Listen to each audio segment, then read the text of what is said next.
চট্টগ্রাম বিশ্ববিদ্যালয়ে তৈরি হচ্ছে এক নতুন ইতিহাস। আগামী 14 মে হতে যাচ্ছে দেশের সর্ববৃহৎ সমাবর্তন অনুষ্ঠান। প্রায় 23,000 গ্রাজুয়েটের পদচারণায় ইতিমধ্যেই মুখর হয়ে উঠেছে চবির সবুজ ক্যাম্পাস। এই বিশাল আয়োজনে প্রধান অতিথি হিসেবে উপস্থিত থাকবেন অন্তর্বর্তী সরকারের প্রধান উপদেষ্টা, নোবেল ও শান্তি পুরস্কার বিজয়ী অধ্যাপক ডক্টর মোহাম্মদ ইউনূস।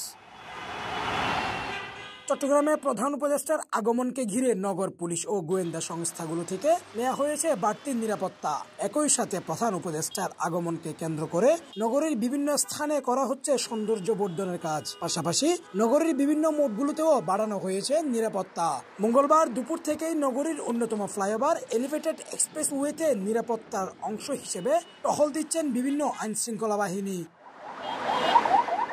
এছাড়া প্রধান উপদেষ্টার নিরাপত্তাকে কেন্দ্র করে গেল সোমবার সিএমপি পুলিশ কমিশনার হাসিব আজিজের সভাপতিত্বে সার্বিক নিরাপত্তা ব্রিফিং প্যারেড আয়োজন করেন সিএমপি।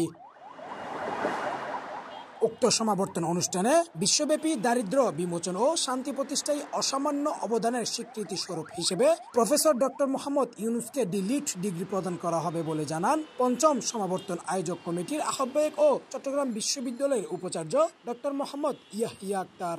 সমাবর্তন হচ্ছে যে একজন গ্র্যাজুয়েটের জন্য তার সবচেয়ে আনন্দ এবং এই ক্যারিয়ারের জন্য সে একটা সার্টিফিকেট পাবে দীর্ঘদিন কষ্ট করার পরে, সেটা নিঃসন্দেহে আনন্দ। এবং সেই ক্ষেত্রে একটা বিশ্ববিদ্যালয়ের প্রতি বছরেই তার গ্র্যাজুয়েটদের সমাবর্তন করে বিদায় দেওয়া একান্ত কর্তব্য।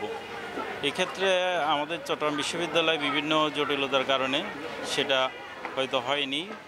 বিশ্ববিদ্যালয়ে দীর্ঘ সময় পাড়ি দেওয়ার পরেও মাত্র 5টি সমাবর্তন হয়েছে।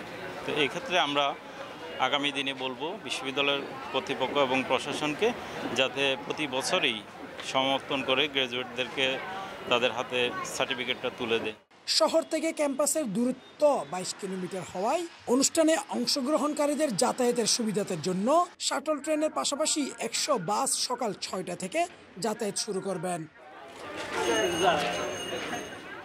আবাদুল হক, সিটিজি নিউজ, চট্টগ্রাম।